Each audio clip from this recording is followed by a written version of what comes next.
Bun. Cum e? De porc. Unde Foarte ești? bun, Foarte bun. Foarte bun. La Calypso, în Silivii.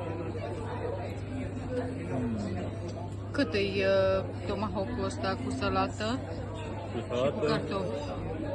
salată și cu cartofi. Ceapa asta, să încercați ceapa, în Zakhinto, cea mai dulce. 23 de euro, parcă. 23,50 tomahawk-ul cu sărățică Și cu cartofi. și cu cartofi, fără vin. Are sosul ăsta. Cât e paharul ăsta de vin? 6,50 euro în parte vin. E vin de aici, din Zakhinto. Deci cu 30 de euro mănânci tomahawk și bei un pahar de vin. La Calypso, în Silivii. Dar Este?